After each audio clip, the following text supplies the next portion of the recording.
Assalamualaikum warahmatullahi wabarakatuh. A'udzu billahi minasyaitonir rajim. Bismillahirrahmanirrahim. Alhamdulillahi rabbil alamin wa bihi nasta'in ala kulli umurid dunya waddin. Salatan wa salaman daiman mutalaziman ala sayyidina Muhammad wa ala alihi wa sahbihi ajma'in. Rabbi syrah li sadri wa yassir li amri wahlul 'uqdatam min lisani yafqahu qawli. Allahumma ij'alna minas su'ada'il maqbulin wa la taj'alna minal ashqiya'il mardudin. Amin ya rabbal alamin. Thumma amma ba'd. Muslimin muslimat rahmati Allah Subhanahu wa taala sekalian. Pertamanya kita rafakkan terlebih dahulu syukur kita kepada Allah Subhanahu wa taala, kerana dengan izin daripada Allah maka dapat kita bersama-sama menunaikan kefarduan salat, dan mudah-mudahan salat yang kita lakukan diterima oleh Allah. Dan seterusnya, alhamdulillah Allah Ta'ala memilih kita untuk berada di dalam majlis ilmu. Mudah-mudahan ianya membawa keberkatan dan kerahmatan dalam hidup kita, insya-Allah. Kita teruskan daripada kitab 77 cabang iman menurut Al-Quran dan juga hadis, ataupun Syu'abul Iman lil Baihaqi. Kita berada pada cabang iman yang ketiga, iaitu beriman kepada malaikat. Pada perjumpaan lepas, muslimin muslimat, kita telah bincangkan sedikit berkenaan tentang keimanan kepada malaikat. Kalau kita merujuk berkenaan tentang rukun iman, di sana ada 6 perkara yang Allah Subhanahu wa taala wajibkan untuk kita imani.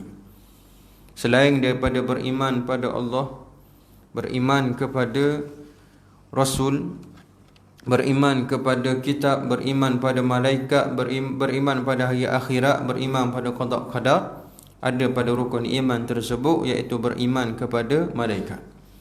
Yang mana kita telah melihat juga pada perjumpaan lepas bagaimana disebut oleh Nabi sallallahu alaihi wasallam, riwayat daripada al-Imam Muslim rahmatullah alaih, Nabi sallallahu alaihi wasallam sebut khuliqatil malaikatu minan nur.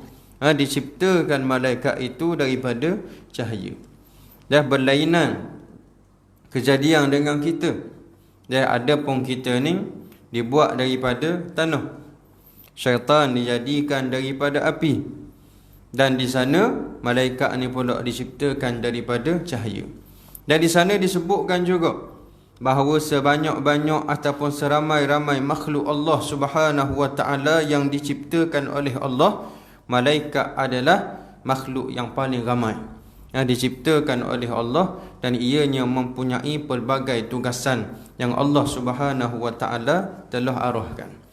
Dan di sana ulama menyatakan bahawa bila mana disebut tentang keimanan kepada malaikat, perkara asas yang pertama adalah perlu pada hati kita, pada i'tikad kita, beriman tentang kewujudan malaikat, walaupun malaikat ni barang yang tak nampak kepada mata kita. Dan di sana rupa dia lagu mana, bentuk dia lagu mana, kita tak boleh nak ijtihad sendiri, buat reka-reka cerita, tak boleh. Dan kerana barang gaib ni, muslimin muslimat, dia kena berpandu pada 2 perkara je. Dan barang tak nampak ni, dia kena berpandu pada 2 perkara, iaitu Al-Quran dan juga hadis Nabi sallallahu alaihi wasallam. Di antaranya disebut oleh Allah Subhanahu wa taala, rupa malaikat ni tak sama macam kita. Dia sudut fizikalnya ada pada dia ni sayap. Dan yang Allah Ta'ala sebut dalam Quran pada malaikat itu, Allah Ta'ala ciptakan malaikat ini padanya uli ajnihatim mathna wa thulatha wa ruba'. Ada pada malaikat itu 2 sayap, 3 sayap, 4 sayap, bahkan lebih daripada itu. Yang mana riwayat menyatakan malaikat Jibril alaihissalam, ketua pada malaikat sendiri pun mempunyai 600 sayap, muslimin muslimat. Sebelah sayapnya dibuka, menutupi seluruh langit dan juga bumi. Dah gelak khatu. Dengan sebelah sayap malaikat Jibril alaihissalam. Dan di sana dalam hadis Nabi sallallahu alaihi wasallam terbukti bahawa malaikat ini boleh menyerupai manusia. pernah bertemu Nabi sallallahu alaihi wasallam, berlaga lutut dengan Rasulullah, bertanya tentang Islam, bertanya tentang iman, bertanya tentang ihsan.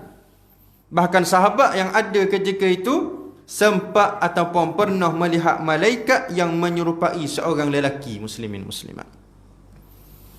Malaikat pernah datang bertemu dengan Nabi Ibrahim alaihissalam, menyatakan tentang khabar berita gembira dengan kelahiran ataupun dengan mengandungnya Sarah akan Ishaq alaihissalam.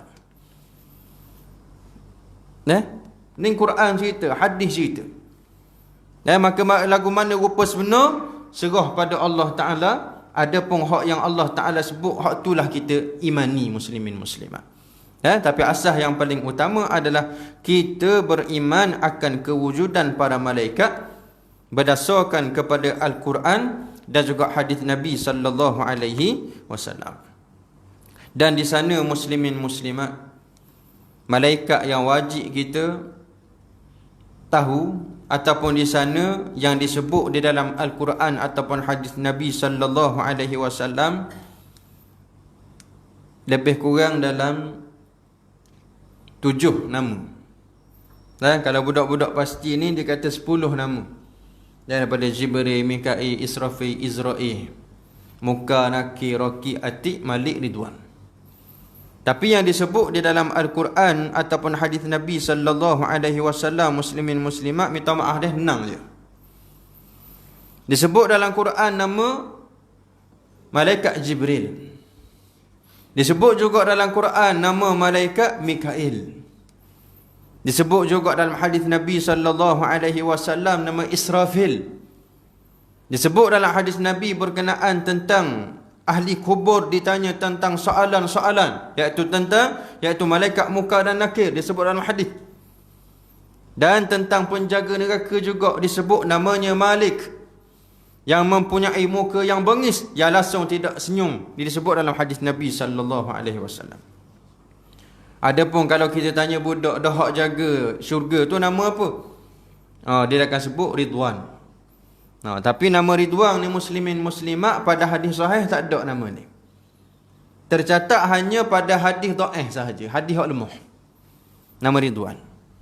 Tapi dalam hadis sahih tidak disebut dengan nama khusus. Tapi disebut sebagai Khazinul Jannah, malaikat yang menjaga syurga nama dia. Tak disebutlah Ridwan ke Zakwan ke, tak sebut. Tak sebut. Disebut sekadar Khazinul Jannah, penjaga syurga. Dah kalau orang tanya hak cabut nyawa nama apa? Kita nyanyi selalu dah, bila Israel datang memanggil. Israel nama. Tidak juga disebut dalam Quran ataupun hadis berkenaan tentang nama Israel ini, melainkan namanya disebut secara umum sebagai Malakul Maut, malaikat yang mencabut nyawa. Malakul Maut, malaikat hak jaga nyawa. Cabut nyawa. Malakul Maut. Maka tidak disebut. Bahkan Raqib dan Atid juga jadi perselisihan pendapat para ulama. Apakah nama Raqib Atid itu nama malaikat ataupun sifat pada malaikat? Apa dia Raqib, apa dia Atid ini? Kalau kita terjemah ataupun dalam Quran pun ada disebut sebagai Raqibun Atid. Apa dia Raqib Atid ini? Raqib yang bermaksud sentiasa memerhati. Atid ni pula maksud dia sentiasa hadir. Maksudnya ada semua dengan kita. Ni duduk belah kiri kanan kita ni lah. Raqib Atid ni ada semua, tak lepas. Ada apa orang duk sebut, mu bela-bela mu duk letak patung banyak dalam rumah tu, kat pergi malaikat tak masuk rumahmu. Raqib Atid ni duk sentiasa ada dengan kita, tak terlepas. Duk mana pun kita ni. Dan ada pun malaikat tak masuk rumah ni disebut sebagai malaikat rahmah. Malaikat kasih sayang ni tak duduk dalam rumah orang yang dipenuhi dengan patung-patung. Kalau kita panggil ni bel lah.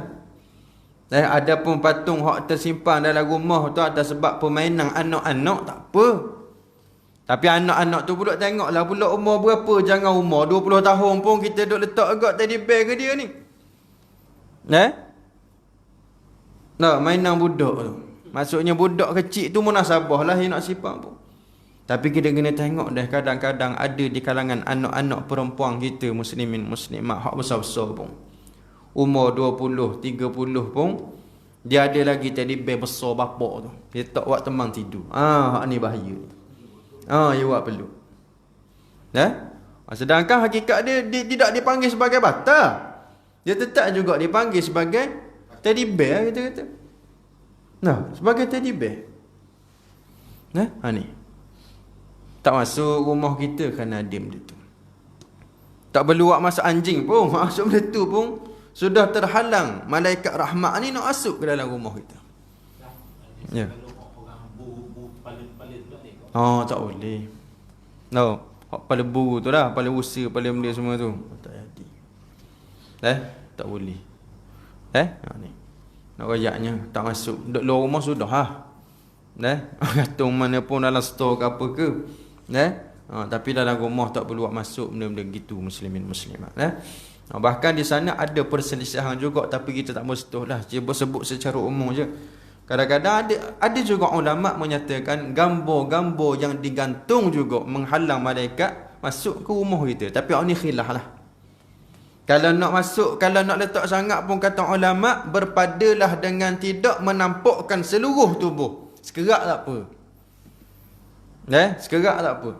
Jangan sampai daripada kepala, sapalah ke kaki ni nampak. Tapi orang ni khilaf ulama lah. Ada ulama kata boleh, ada ulama kata tak boleh. Tatah kita pula lah nak ambil hak mana. Baik. Dan disebut di sana adanya malaikat dengan pelbagai jenis tugas. Ada malaikat yang menanggung arash, ada malaikat azab yang menyeksa ahli neraka Allah. Ada malaikat yang menjaga pintu-pintu syurga ni, jepu ahli syurga masuk. Ada malaikat hak jaga neraka ni, dipanggil sebagai malaikat azab. Yang menunggu ahli neraka ni, diseret mereka. Tugasan dia, seret capok, seret capok. Hak ni tugas malaikat Allah Subhanahu Wa Taala. Dan Allah Subhanahu Wa Taala sebut malaikat ni jenis perangai dia ni la ya'sunallah ma amarahum wa yaf'aluna ma yu'marun. Dia tidak pernah derhaka akan apa yang Allah Ta'ala perintah, dan dia akan buat apa saja yang Allah Ta'ala suruh. Dia akan buat. Tak sebab tu malaikat. Tapi dari sudut ketaatan seorang manusia dengan ketaatan para malaikat ni, hak mana lebih tinggi lagi kalau betul manusia tu taat? Manusia tu lebih baik daripada malaikat. Atas sebab apa? Manusia ni ada pada dia hawa nafsu. Kadang-kadang tinggi iman dia, kadang-kadang rendah iman dia. Tak tinggi taat sungguh-sungguh, tak rendah kok maksiat pada Allah. Tapi bila mana seseorang manusia itu sentiasa taatkan Allah Subhanahu Wa Taala, maka imannya, ketaatannya melebihi para malaikat Allah. Yang tidak ada pada malaikat itu nafsu muslimin muslimat. Dia lain. Jadi tak sama dengan kita lah. Kita ada lelaki, ada puang, ada kena, kita perlu pada makan, perlu pada minum. Adapun malaikat tidak sebegitu muslimin muslimat. Lalu ada orang tanya, ustaz, malaikat dengan manusia ni hak mana dulu Allah Ta'ala cipta? Hak ni kalau nak tanya mudah je. Malaikat dululah.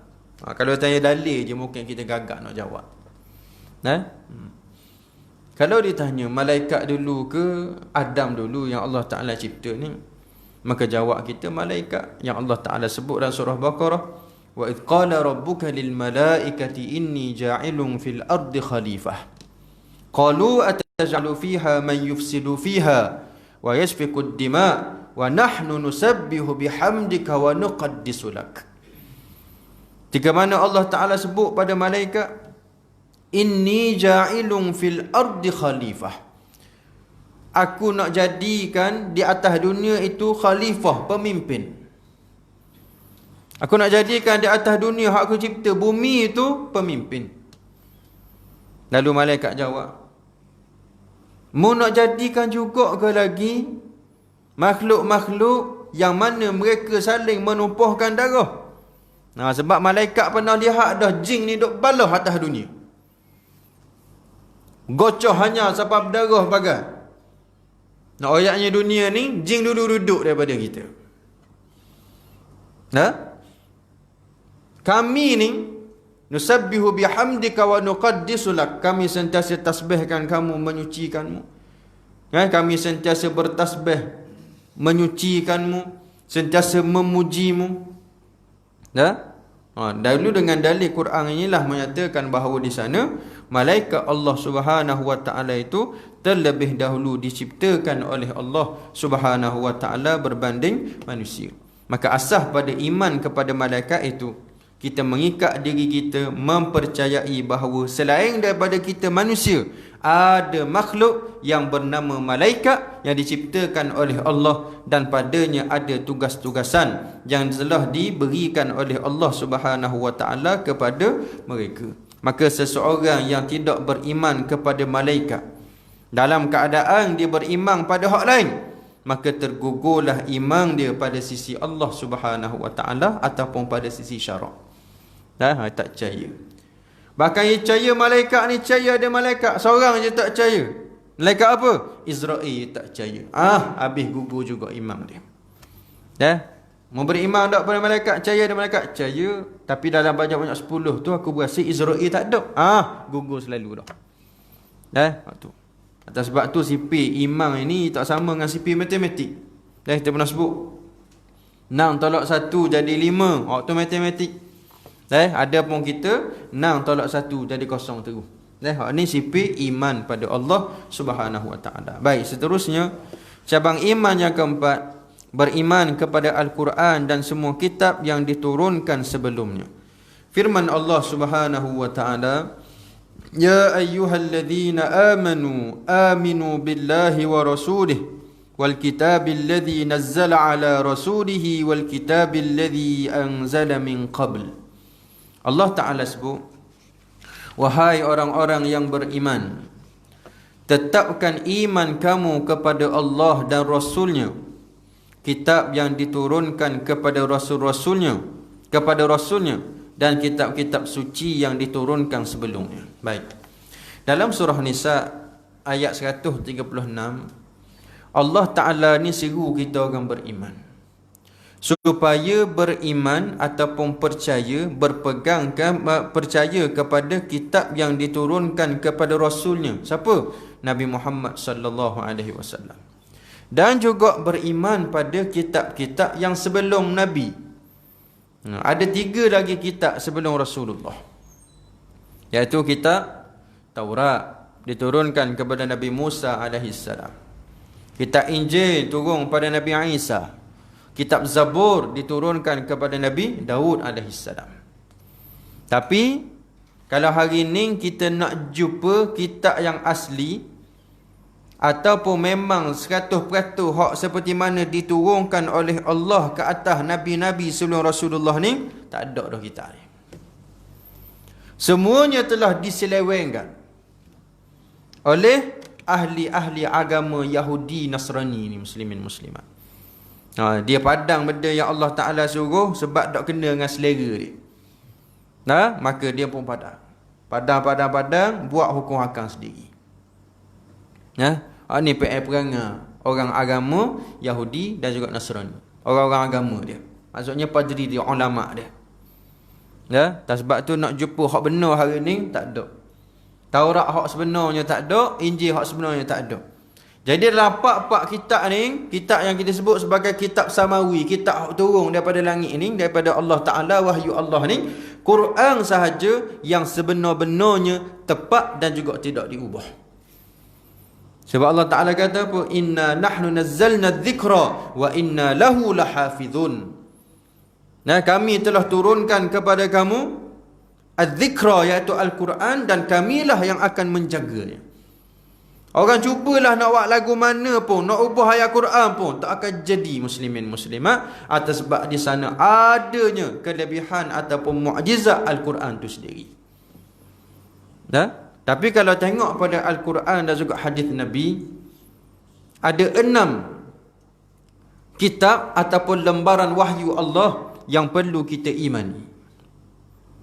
Selain daripada Al-Quran, selain daripada Taurat, selain daripada Injil, selain daripada Zabur, ada 2. Apa dia 2 lagi ni? Lembaran kertas yang diturunkan Allah ayatnya kepada Nabi Ibrahim dan Nabi Musa. Kalau kita buka surah Al-A'la, biasa orang baca lepas mayang Jumaat, orang baca, imam baca lepas mayang Jumaat. Imam juga bukan baca lepas mayang Jumaat, apa khutbah dia baca. Dan biasa bulan puasa pun terkena surah ni. Dia sebut suhufi Ibrahim wa Musa, lembaran-lembaran kertas ke atas Ibrahim dan Musa. Ada. Adapun pada nabi lain tidak disebutkan. Jadi 6. 4 kitab, 2 lembaran kertas. Diturunkan kepada 6 orang nabi. Dan ada pun kelima-lima sebelum Rasulullah ini, semuanya sudah pun diubah. Semuanya sudah diubah dan diseleweng ajaran-ajarannya, berlainan dengan Al-Quran yang dijaga selama-lamanya oleh Allah Subhanahu wa ta'ala. Jadi ke atas kita ni muslimin muslimat, wajib kita imani dan wajib kita percaya kepada Al-Quran, dan juga di sana beriman kepada kitab-kitab sebelum mana Al-Quranul Karim. Baik. Kalau kita sebut tentang Al-Quran, Al-Quran satu kitab ataupun mukjizat yang kekal. Sejak dari zaman Nabi Muhammad SAW sampailah ke zaman kita. Ada pun mukjizat lain, semuanya telah habis. Zaman Nabi je ada.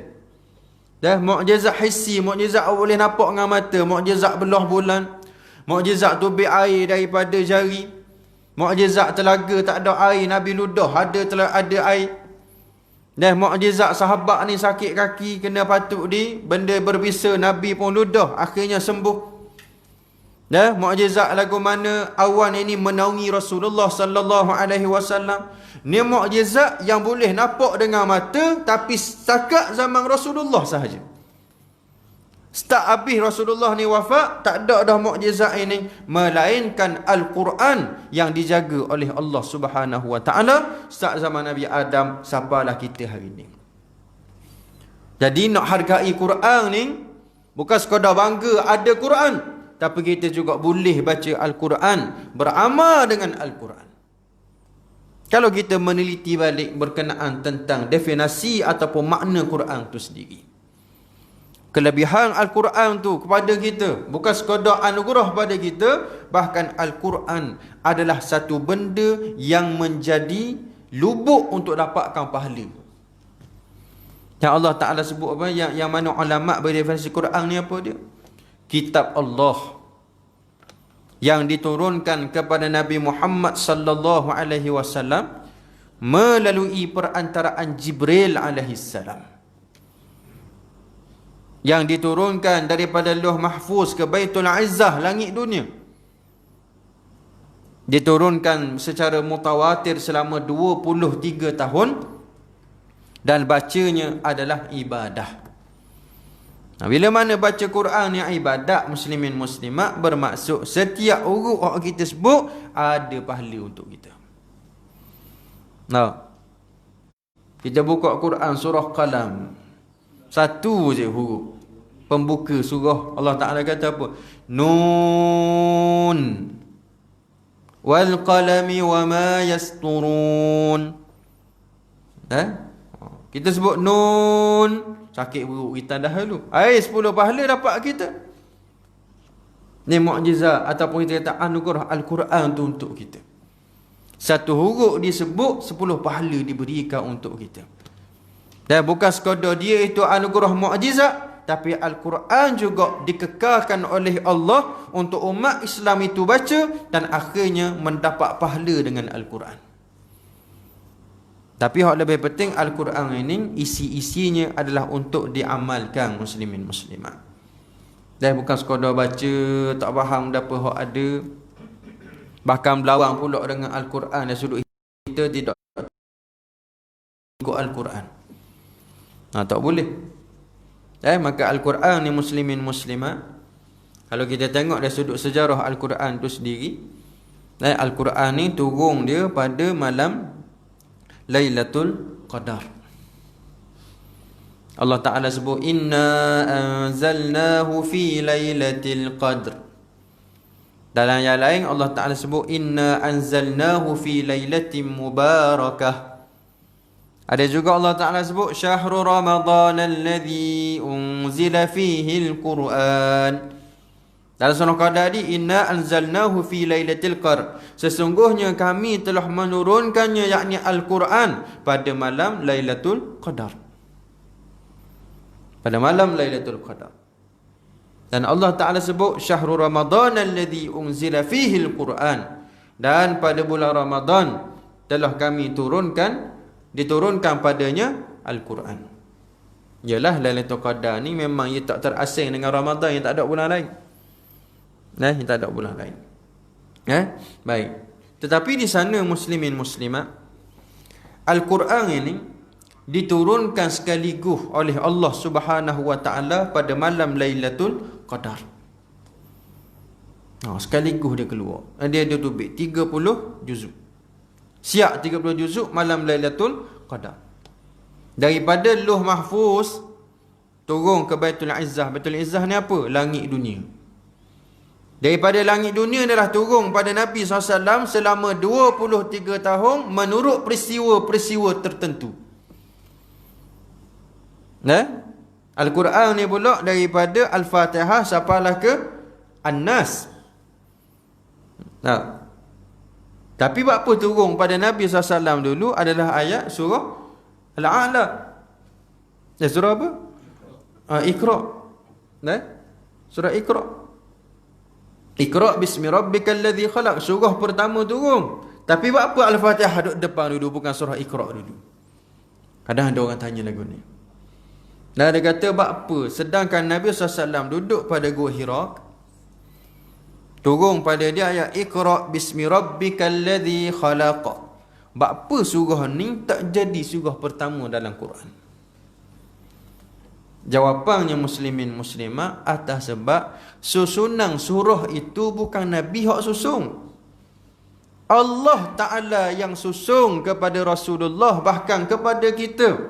Bila Allah susung ni? Ketika mana sebelum turun Lauh Mahfuz ke Baitul Izzah itu, Allah Ta'ala telah siapkan surah pertama Al-Fatihah, surah kedua Al-Baqarah, surah ketiga Ali Imran, surah keempat An-Nisa, sampailah ke surah An-Nas, surah 114. Allah Ta'ala susung balik dah. Cuma turun pada Nabi itu tidak ikut turutan. Al-Fatihah dulu turun, Baqarah dulu, tak ikut turutan. Sebab apa? Dia menurut peristiwa-peristiwa yang berlaku kepada Nabi Muhammad sallallahu alaihi wasallam. Nah, tu jawapan dia lah. Kalau ada tanya buat apa Iqra tu hak turun pertama, dia tak jadi surah pertama hak tu. Kerana susunan dia adalah Allah sendiri yang susun. Allah Ta'ala sendiri hak susung pada Nabi. 10 tahun di Madinah turun, 13 tahun di Mekah turunnya ayat-ayat Al-Quran. Tapi dia berlainan. Surah dalam Quran ni ada Makkiyah, ada Madaniyah. Surah Mekah, surah Madinah. Surah Mekah lebih pada tauhid, suruh beriman pada Allah, jangan sembah berhala. Kalau Madinah ni pula lebih pada tentang hukum syarak. Sebab apa lagu tu? Sebab ketika mana Nabi duduk Mekah, Nabi tak ada kuasa. Kalau jatuh, kita kata ayat-ayat berbentuk hukum, lagu mana Nabi nak praktik? Sebab apa? Tak ada kuasa. Maka turun ayat tauhid, ajar Nabi, ajar sahabat, kuatkan iman, sembah Allah, beriman, beramal soleh pada Allah. Maka lepas mana berlaku hijrah, Nabi duduk Mekah, mari ayat-ayat berbentuk hukum hakam Allah Subhanahu wa taala. Kerana ada je hukum, Nabi boleh praktik selalu. Sebab Nabi ada kuasa, Nabi ada tempat, Nabi ada negara untuk melakukan perintah Allah dalam berbentuk hukum syar'i itu tadi. Baik. Muslimin muslimat dirahmati Allah Subhanahu wa taala sekalian. Maka dalam perkara itu, bila mana disebut tentang kitab, maka patut kita sebagai umat Nabi Muhammad sallallahu alaihi wasallam, tanda kita menghargai mukjizat ini masih lagi ada pada kita dalam sehari-hari kita muslimin muslimat. Jangan lepas daripada membaca Al-Quranul Karim. Dia tak cukup sekadar beriman saja. Dia kena baca Quran. Kalaulah kata hari ni tak boleh baca Quran dah, atas sebab lama sangat dah tinggal, jangan lupa untuk terus belajar muslimin muslimat. Kita ke mana kita duduk dungung dululah. Cerita sebelum pindah Marang ni, kita buka kelas Quran, pusat pengajian Quran. Mari orang umur 40, mari orang umur 30-an, orang umur 50-an. Mari ngaji Quran. Bukan bawa Al-Quran, mushaf Quran tu muslimin muslimat bawa Iqra. Siapa tahap tukar ba dengan ta muslimin muslimat. Maksudnya apa ni? Bukan dia tak pernah ngaji Quran, bukan dia tak pernah belajar Quran, tapi kerana terlalu lama tinggal Al-Quran. Al-Quran ni tak macam kita tinggal lama tak baca surat khabar, lama tak baca buku, kita boleh baca lagi. Tapi Al-Quran ni, ada Nabi SAW beri misal, contohnya pada orang yang penghafaz Quran. Quran ni ibarat unta. Kalau kita murajaah, ngulang semua Quran, ibarat seekor unta yang ditambak. Ingat je, lacur je baca Quran. Tapi kalau kita tak murajaah, tak ngulang apa hak kita, ngapa? Ataupun kita tak selalu baca Quran ni, dia ibarat unta yang dilepaskan. Dia pergi jauh, muslimin muslimat tinggal, siapa akan tak terkejar kita. Maka atas sebab tu ada orang ketika mana kecil fasih baca Quran. Bila mana naik dewasa, makin lama makin berusia, akhirnya Quran ni dia tak mampu nak baca muslimin muslimat. Ada jenis masa ni, jenis masyarakat kita, insya-Allah bukan sini nak. Yasin kok kebuk baca. Yasin wal Qur'anil Hakim innaka laminal mursalin ala siratim mustaqim. Lepas tu kok cuba baca surah Baqarah. Tak boleh baca. Tak sebab apa ni? Sebab apa Yasin boleh baca, surah lain tak boleh baca? Sebab Yasin jadi surah kebiasaan hak lekat mulut muslimin muslimat. Dia tutup surah Yasin tu pun, panggil buku Yasin tu lah, dia tutup pun dia boleh baca lagi. Sebab apa? Lekat dah bibir. Atas sebab tu kalau kita tengok orang-orang lama ni, dia letak buku surah Yasin ni dalam beg dia, gimana-mana pun dia letak. Dia tak Quran, dia letak buku Yasin. Sebab apa? Dia boleh baca hak tu. Dia pada kecil, siapalah dia remaja, siapalah dia tua, hak tu semua dia praktik. Tiap-tiap kali Khamis malam Jumaat baca Yasin, baca Yasin, baca Yasin. Hari lain tak baca. Tak baca Quran ni. Akhirnya hak tu je dia dapat. Mujurlah boleh juga hak tu daripada orang tak boleh terus. Ada. Jadi Quran ni perlu diusahakan sentiasa belajar. Perlu diusahakan sentiasa belajar muslimin muslimat. Satu kerugian besar lah seandainya kita ni baca Al-Quran. Baik. Cabang iman yang kelima, beriman bahawa segala qadar, yakni ketetapan yang baik dan buruk adalah daripada Allah Subhanahu wa ta'ala. Baik. Ini beriman kepada qada dan qadar, yang baik dan juga buruk. Firman Allah Subhanahu wa ta'ala, Kul kullum min indillah. Katakanlah semuanya itu daripada sisi Allah Subhanahu wa ta'ala. Baik, dia begini muslimin muslimat. Qada dan qadar ni maksudnya ketetapan dan ketentuan. Terjadi kepada kita hari ini baik buruk daripada Allah. Kaya miskin daripada Allah. Sakit sihat daripada Allah. Muslim kafir daripada Allah. Allah tetap belaka dah. Tapi adab kita, biar mana cakap, hak baik kita sandar pada Allah, hak buruk sandar pada kita sendiri. Walaupun hakikatnya baik buruk mari daripada Allah. Jangan sesekali kita kata, contoh, dak apa budak mayang, nak warna tak gede Allah dah. Allah Ta'ala tetap aku lagu ni dak mayang bang. Tak boleh. Dosa muslimin muslimat. Dan kerana disandarkan keburukan pada Allah. Sedangkan Allah Ta'ala sebut dalam Quran, وَهَدَيْنَاهُ النَّجْدَيْنِ, dan kami hadiahkan, kami hidayahkan, kami berikan kepada manusia ni dua jalan untuk mu pilih. Mu nak pilih baik ke, mu nak pilih buruk? Manusia ni dia ada satu benda dinamakan sebagai ikhtiar. Pilihan. Nak pilih baik ke buruk. Atas sebab tu manusia ni dia tak macam binatang. Diberikan akal untuk fikir mana baik dan mana buruk.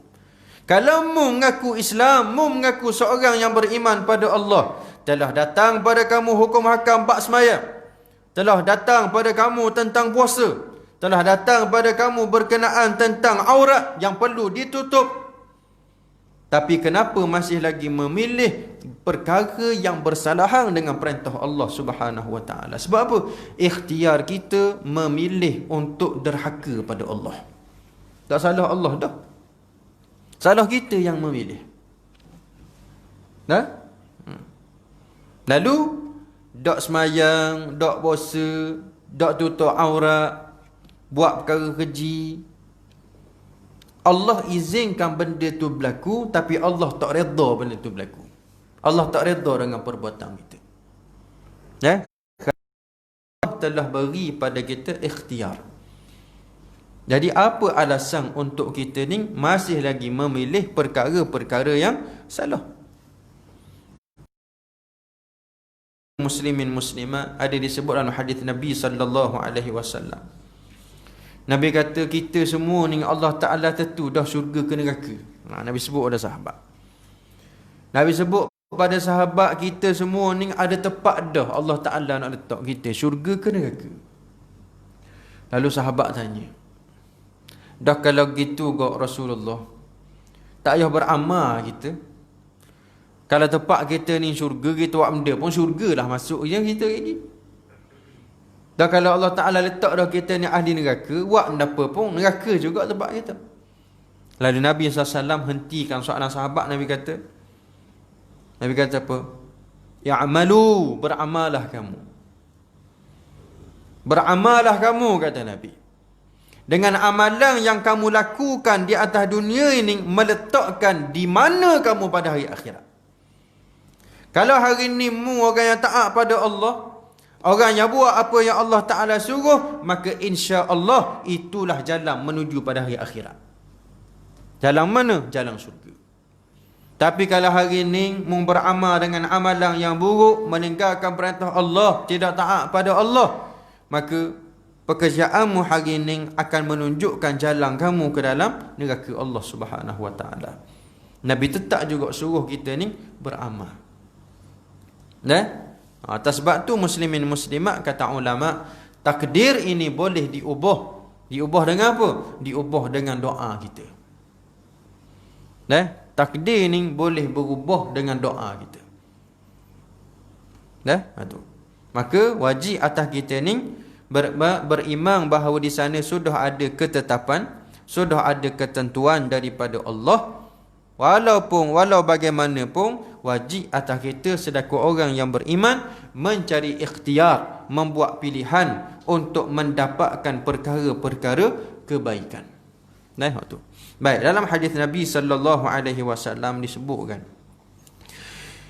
ihtajja Adam wa Musa faqala Musa ya Adam anta abuna khayyabtana wa akhrajtana minal jannah. Satu hari ni Nabi Adam dengan Nabi Musa ni balah. Lagu mana balah ni? Nabi Adam dengan Nabi Musa balah. Dah temu mana ustaz Nabi Adam dengan Musa ni? Kalau duk kira Adam, Idris, Nuh, Soleh ni, jauh Adam dengan Musa ni dah balah lagu mana? Balah bila balah ni? Dan maka kata ulama, Adam dan Musa ini berbalah di alam ruh. Ni mati dah kan? Dan maka di alam ruh dia hidup ni, dua Nabi ni balah hujah. Bukan balah gocoh darahnya tu dah, balah hujah. Cakap sama dia. Nabi kata, ihtajja Adam wa Musa, telah berhujah Adam dan Musa. Faqala Musa, Musa kata, ya Adam, Adam, anta abuna, mu ni ayah kami, asal kami ni daripada mu, kata Musa. Lalu Musa kata lagi, qayyabtana wa akhrajtana minal jannah, tapi kamu telah sia-siakan kami dan kamulah penyebab kami dikeluarkan daripada syurga. Kalau mu tak makan buah khuldi tu, Molek-molek ada kita semua ni dalam syurga dah. Nabi Musa kata. Nabi Musa sakit hati dengan Nabi Adam. Dalam bahasa kita ya. Sebab mung kena masuk, kena duduk atas dunia, kena kerja keras, kena beramal, kena taat. Nak makan pun perlu pada usaha. Nak minum pun perlu ada usaha. Kalau dalam syurga kau para patang mitok boleh selalu. Jadi gitu sifat syurga ni. Patang nitah dah hati. Nak benda. Mari. Tapi kita kau nitah 40 kali pun tak apa kita makan perlu pada usaha juga. Start motor boleh beli mi goreng ke apa ke. Ni sifat atas dunia. Maka Musa ni tak apa hati dengan Nabi Adam. Khayyabtana wa akhrajtana minal jannah. Sebab mung lah kita ni tak boleh masuk, kita tak boleh kekal dalam syurga. Lalu Adam pun kata apa? Faqala lahu Adam, maka berkatalah Adam, ya Musa, istafaqallah bikalamih wa khatta lakat taurata biyadih.